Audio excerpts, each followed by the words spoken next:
Today by Peter Meijer, who is running for Congress in Michigan's 3rd. Peter, thanks for being here with us today. How are you? Always a pleasure to be on, Justin. Thanks so much for having me on.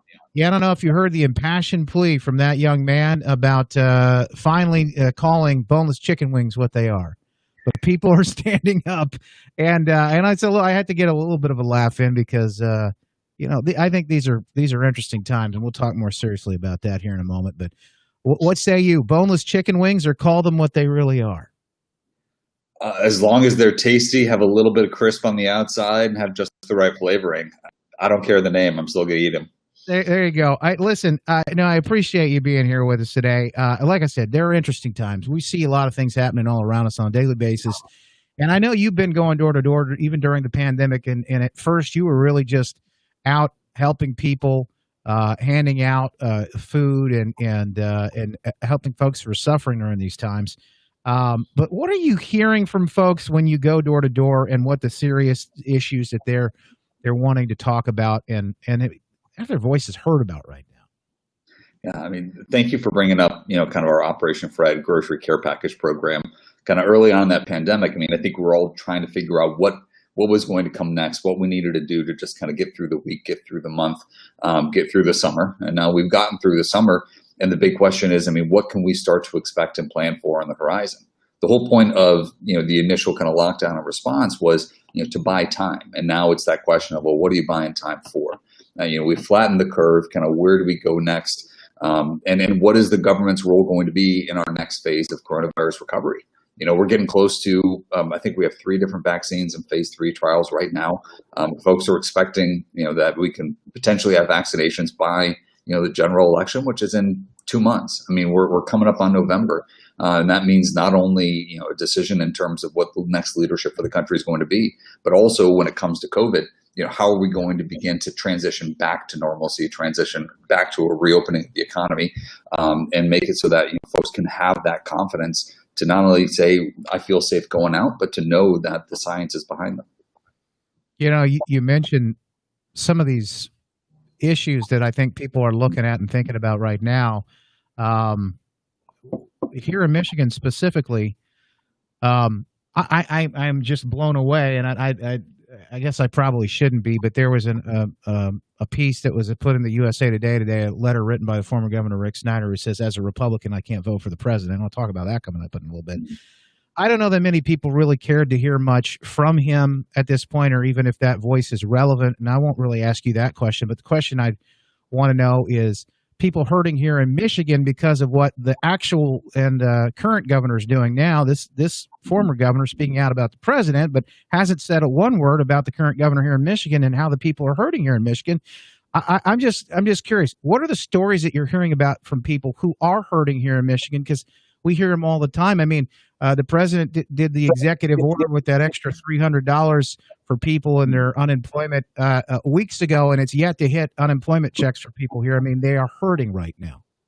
No, there's no argument that it's a challenge. I mean, that is where we need to have that stability moving forward. It's where we need to bring out. Getting a little bit of feedback on my end here. But that's where, I mean, we really have to be getting that sense of stability. I mean, I think what we saw with the lockdowns, I was just going back and looking at the early timeline in the first 2 weeks of March. The first cases in Michigan were confirmed the day after the Democratic presidential primaries in the state. And the state's estimates are that there were already hundreds, if not thousands, of folks who had COVID in those early days.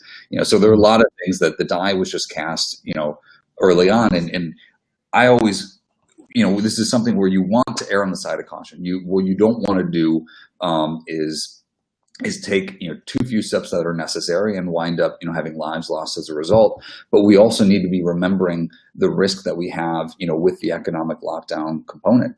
I mean, the increases in suicide attempts among young adults, the increases in anxiety, depression, I hear from parents all the time who are saying, we need to be able to get back to some type of structure, some type of stability, for our kids, because what is this long-term effect? What is that sort of mental? Why do you think it is we're not hearing that balance? Because it's a very balanced position. Why aren't we hearing that?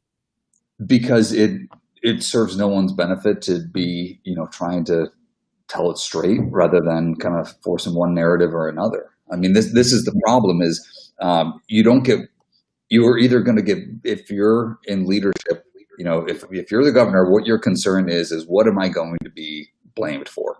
Right. Yeah. And so you start from either a very risk averse position. And so you do everything you can, even when, the data or the science doesn't really back it up. Or, you get to a certain point where, well, what can I blame the other side for? I mean, it becomes that either, that question of accountability and responsibility rather than, as our governor often claims, well, I'm going to base it on data and science. Okay. The challenge is we don't have a lot of great data, and it's been evolving, and the understanding, the research, there were early discussions that, herd immunity is 90%. Well, maybe it's 20%. I mean, there's not a consensus in the scientific community because this isn't how, an evolving crisis works. It's something where you need to have a flexible approach. And if you are, overly inflexible to the point where, you're claiming that folks have to stay home because they touch the gas handle at the gas station and that's going to transmit the virus. Do we have evidence? I mean, you can make that supposition early on, but at a certain point, you need to start to back away from some of the things that you kind of claimed were for scientific purposes, but there was really no science behind it. So let me ask you, Peter Meijer running for Congress in the 3rd District, he'll be taking Justin Amash, the seat that he currently holds if he steps down, if he's elected. What do you do to bring sort of that balance and this conversation back all together? And while folks ask maybe that you support the president at the same time as we've got these folks that are coming out as I'm a Republican, but I don't support the president. And with the former governor's piece in the USA Today, it says, I believe in conservative principles and I will continue to fight for them, but I can't vote for the president. I'm going to vote for Joe Biden. Well, last time I checked, Joe Biden had 0 conservative principles that he was running out. In fact, he's gone further to the extreme in the left. And what seems to be pretty much a personality conflict when it comes to these issues with these people who disagree. We're not really having these conversations in a balanced and reasonable way going back to that. How will you do that when you get into office? No, I mean, there was a former Democratic congressman from California who was just tweeting today, well, I really don't trust, this President Trump COVID vaccine, right? And all of a sudden kind of adopting an inherently anti-science and anti-kind of vaccine position merely because it was something coming out of an administration that she disagreed with politically. And I think that's the biggest problem. I mean, it's sad how many times someone might say, I disagree with you on this one thing. Okay, that's fine. You're never going to be 100 for 100 with anybody, and if you are, you probably haven't looked close enough. You always need to be, when electing a candidate, when choosing who's going to lead, you need to be looking at sort of the preponderance of their policy position. Where are you more closely aligned on one side or the other? And some folks have, some issues that are more important than others, and some, are just going off of the totality. Right? Everyone's going to make up their mind themselves, and that's their right and their decision to make in our country. I mean, I think this is the challenge: is so many folks react just kind of viscerally on one or two levels without kind of taking in the whole. You were mentioning sort of those overall conservative positions. I mean, frankly, that's what Joe Biden and Kamala Harris are running on. Is just we're not that. They're not saying what they are. They're just trying to kind of run an opposition. I think that's an inherently difficult way of trying to run for office, is just trying to be, everything to everybody, trying to just come off as inoffensive. When at the end of the day, I mean, that person's going to have to stake their ground. They're going to have to make decisions on a range of policy positions. They're going to have to make, tough decisions going forward, and not enough to just kind of be the inoffensive choice. You need to actually stake out where you stand and be proud of where you are.